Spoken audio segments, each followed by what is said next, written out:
গল্প স্পন্দন, গল্পের মহাবিশ্ব।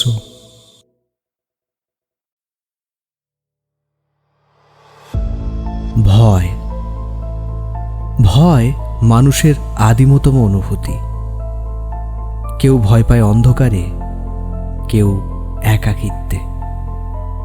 কিন্তু আপনি যদি এমন কিছুর মুখোমুখি হন যা বিজ্ঞান মানে না, অথচ আপনার অস্তিত্বকে প্রতি মুহূর্তে অস্বীকার করে।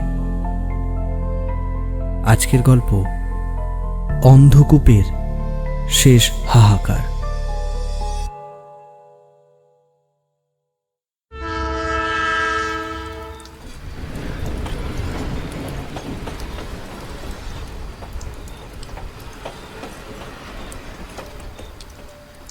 উত্তরবঙ্গের এক জনমানবহীন স্টেশন ময়নাতলা। ঘড়িতে রাত 11:15। আমাদের গল্পের নায়ক অর্ক একজন ফ্রিল্যান্স সাংবাদিক। সে এসেছে এক রহস্যের সন্ধানে, এমন এক রহস্য যা গত 100 বছর ধরে এই গ্রামের মানুষের ঘুম কেড়ে নিয়েছে। জায়গাটা যেন সিনেমার সেটের মতো ভুতুড়ে। উফ, যা বৃষ্টি! ফোনের নেটওয়ার্কটাও সেই কখন থেকে উধাও। এখানে নেটওয়ার্ক থাকে না বাবা, এখানে শুধু অতীত থাকে। চাটা খেয়ে নিন।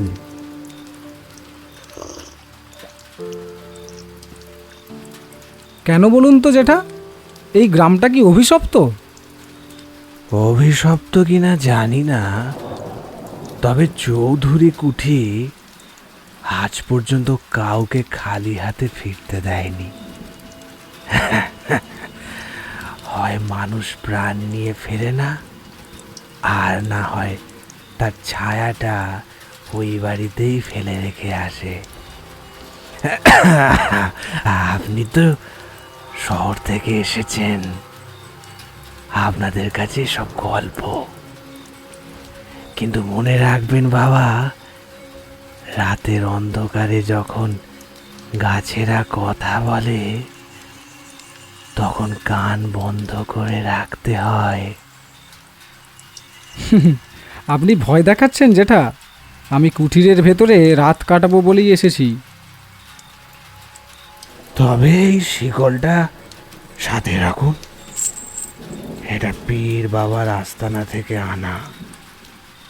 কুঠির নিচে যে অন্ধকূপ আছে, সেখানে পা ফেলার আগে একবার ভাববেন, ওখানের মাটি আজও মানুষের রক্তে ভেজা, রক্তে ভেজা,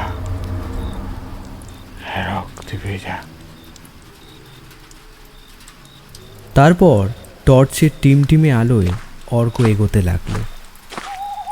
রাস্তার দুপাশে বড় বড় সেগুন আর বট গাছ। হঠাৎ অর্কর মনে হলো তার ঠিক 3 হাত পেছনে কেউ একজন হাঁটছে। সে থমকে দাঁড়ালে শব্দটা থেমে যাচ্ছে। কে ওখানে? বিমল কাকু, আপনি কি আমাকে অনুসরণ করছেন? অর্ক দেখল রাস্তার মাঝখানে একটা কালো ছায়া, মানুষের মতো দীর্ঘাকৃতি, কিন্তু তার কোনো মাথা নেই। ছায়াটা এক নিমিষে জঙ্গলের গভীরে অদৃশ্য হয়ে গেল। অর্ক নিজের ঘাম মুছল। ভয় তাকে গ্রাস করেছে, কিন্তু কৌতূহলও তাকে আরও সামনের দিকে ঠেলে দিল। শেষ পর্যন্ত কুঠির লোহার গেটের সামনে এসে সে দাঁড়াল। ভেতরে পা রাখতেই নাকে এলো একটা অদ্ভুত গন্ধ। চুনকামের গন্ধ নয়, যেন অনেক দিনের চাষের পচা নীল আর শুকনো কাফনের গন্ধ। অর্ক দোতলায় উঠল। বড় হলঘরটার মাঝখানে রাখা আছে বিশাল আয়না। অর্ক টর্চের আলো আয়নায় ফেলে। কিচ্ছু তো নেই, সব গাঁজাখুরি গল্প। অর্ক দেখল আয়নার টুকরোগুলো মেঝেতে পড়ে আছে, কিন্তু প্রত্যেকটা টুকরোয় আলাদা আলাদা দৃশ্য দেখা যাচ্ছে। একটার ভিতর দেখা যাচ্ছে একদল লোক চাবুক মারছে কাউকে, অন্যটায় দেখা যাচ্ছে কেউ গলায় দড়ি দিয়ে ঝুলছে। আর ঠিক তখনই ঘরের কোণ থেকে একটা হাসির শব্দ ভেসে এলো, খিলখিল করে একটা ছোট্ট বাচ্চার হাসি। কে কে হাসছে? সামনে আসো।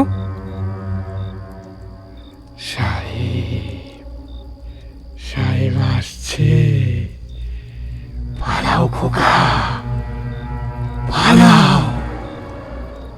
নীল মাখবে ওরা, তোমার রক্তেও নীল মাখাবে।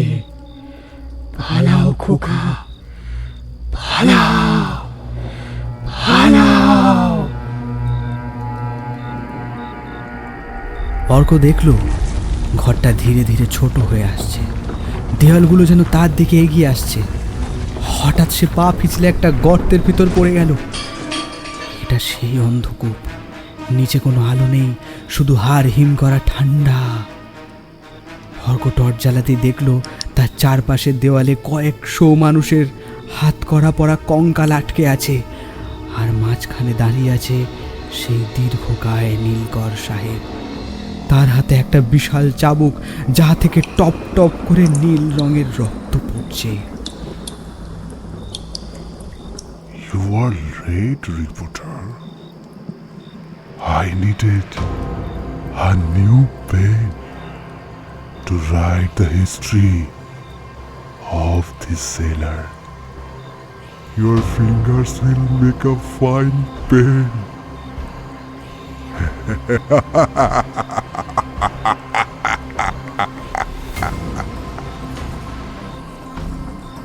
না না, আমাকে ছেড়ে দাও, আমাকে ছেড়ে দাও। আমি কিছু করিনি, আমি কিছু করিনি, আমি কিছু করিনি। অর্ক মরিয়া হয়ে দৌড়তে লাগলো। সে দেখলো অন্ধকূপের কোণে একটা ছোট্ট সুড়ঙ্গ। সে প্রাণপণ শক্তিতে সেদিকে ঢুকলো। পিছনে সাহেবের সেই অশরীরী হাসি আর চাবুকের শব্দ তাকে তাড়া করছে।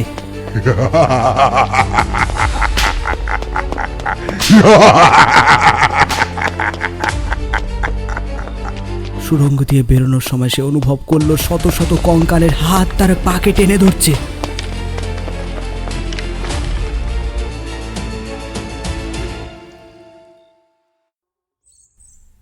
পরের দিন সকালে গ্রামবাসী যখন কুঠিরের সামনে গেল, তারা কাউকে দেখতে পেল না।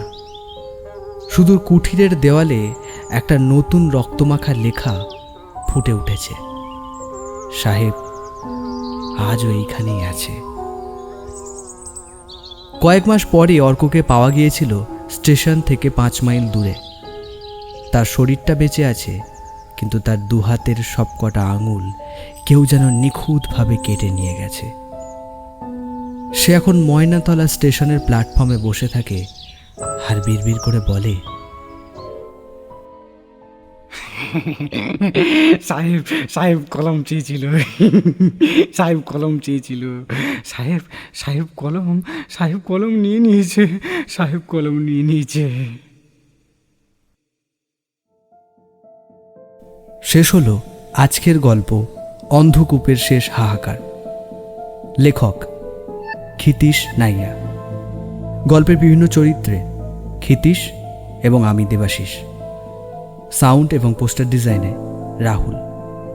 গল্পটি শুনে আমাদের চ্যানেলটিকে যদি আপনাদের ভালো লেগে থাকে তাহলে অবশ্যই সাবস্ক্রাইব করতে ভুলবেন না, এবং আপনার মতামতটি অবশ্যই আমাদের কমেন্ট বক্সে রেখে যাবেন। ধন্যবাদ।